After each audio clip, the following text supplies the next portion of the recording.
The Patchwork Quilt by Valerie Flournoy. Pictures by Jerry Pinkney. Tanya sat restlessly on her chair by the kitchen window.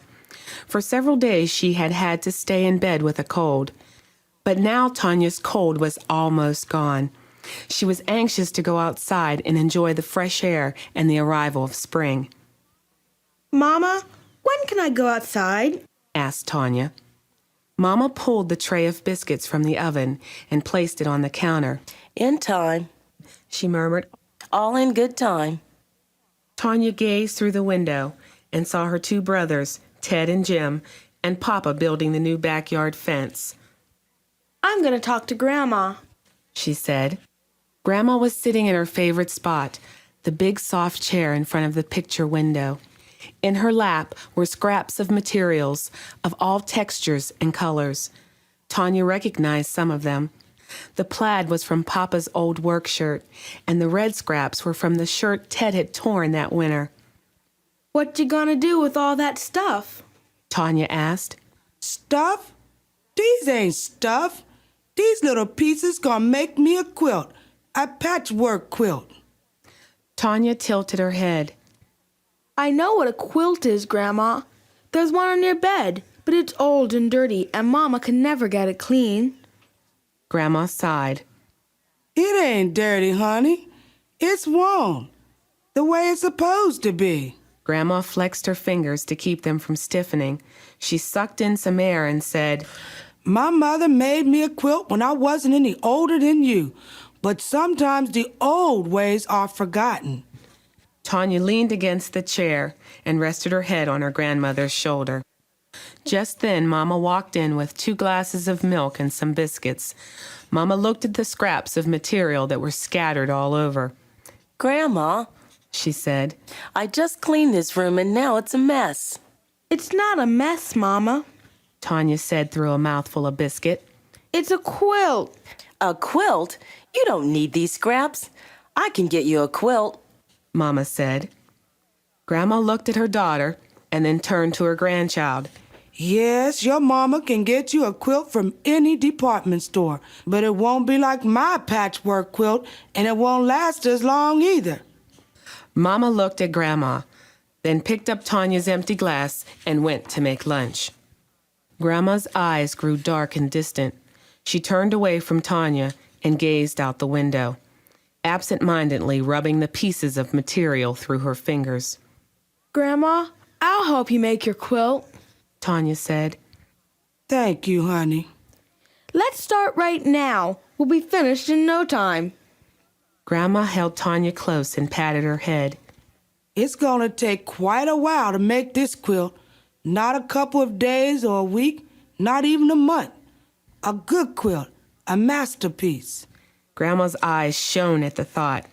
Why, I need more material, more gold and blue, some red and green.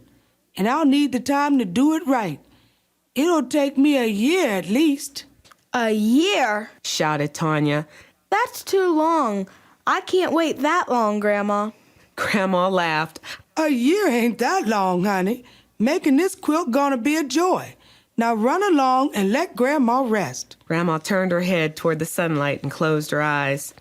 I'm gonna make a masterpiece, She murmured, clutching a scrap of cloth in her hand just before she fell asleep. We'll have to get you a new pair and use these old ones for rags. Mama said as she hung the last piece of wash on the clothesline one August afternoon. Jim was miserable. His favorite blue corduroy pants had been held together with patches. Now they were beyond repair. Bring them here, Grandma said. Grandma took part of the pant leg and cut a few blue squares. Jim gave her a hug and watched her add his patches to the others. A quilt won't forget. It can tell your life story, She said. The arrival of autumn meant school and Halloween. This year, Tanya would be an African princess. She danced around in the long, flowing robes Mama had made from several yards of colorful material. The old bracelets and earrings Tanya had found in a trunk in the attic jingled noisily as she moved. Grandma cut some squares out of the leftover scraps and added Tanya to the quilt, too. The days grew colder, but Tanya and her brothers didn't mind. They knew snow wasn't far away. Mama dreaded winter's coming. Every year she would plead with Grandma to move away from the drafty window, but Grandma wouldn't budge. Grandma, please. Mama scolded. You can sit here by the heater. I'm not your grandmother. I'm your mother. Grandma said. And I'm gonna sit here in the Lord's light and make my masterpiece.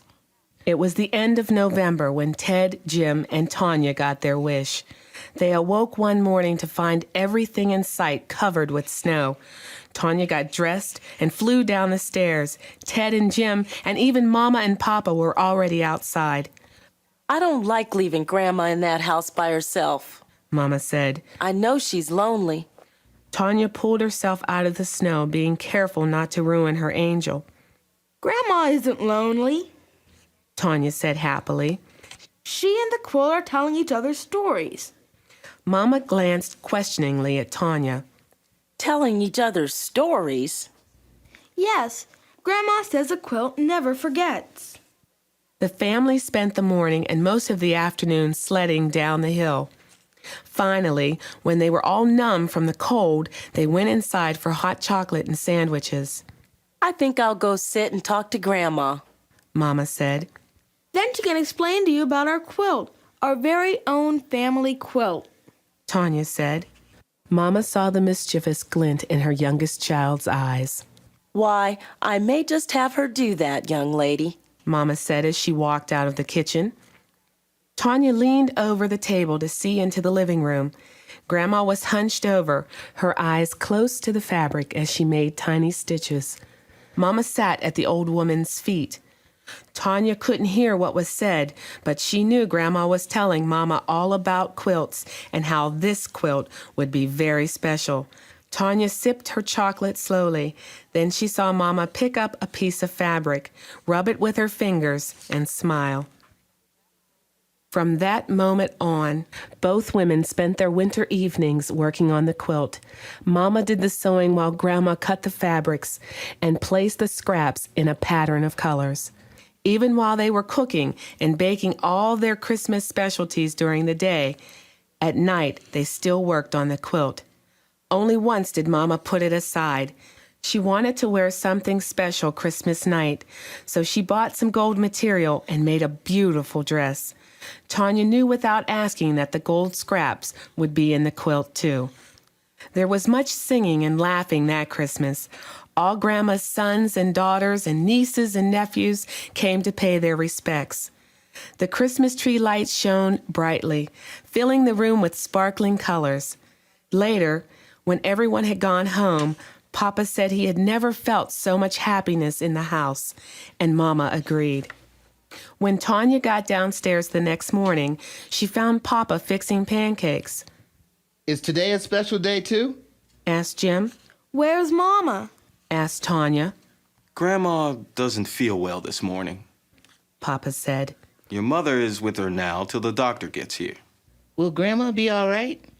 Ted asked. Papa rubbed his son's head and smiled. There's nothing for you to worry about. We'll take care of Grandma. Tanya looked into the living room. There on the back of the big chair rested the patchwork quilt. It was folded neatly, just as Grandma had left it. Mother didn't want us to know she wasn't feeling well. She thought it would spoil our Christmas, Mama told them later, her face drawn and tired, her eyes a puffy red. Now it's up to all of us to be quiet and make her as comfortable as possible. Papa put an arm around Mama's shoulder. Can we see Grandma? Tanya asked. No, not tonight. Papa said. Grandma needs plenty of rest. It was nearly a week, the day before New Year's, before the children were permitted to see their grandmother. She looked tired and spoke in whispers. We miss you, Grandma. Ted said. And your muffins and hot chocolate, added Jim. Grandma smiled. Your quilt misses you too, Grandma. Tanya said. Grandma's smile faded from her lips. Her eyes grew cloudy. My masterpiece. Grandma sighed. It would have been beautiful. almost half finished. The old woman closed her eyes and turned away from her grandchildren. Papa whispered it was time to leave. Ted, Jim, and Tanya crept from the room. Tanya walked slowly to where the quilt lay. She had seen Grandma and Mama work on it. Tanya thought real hard. She knew how to cut the scraps, but she wasn't certain of the rest. Just then, Tanya felt a hand resting on her shoulder.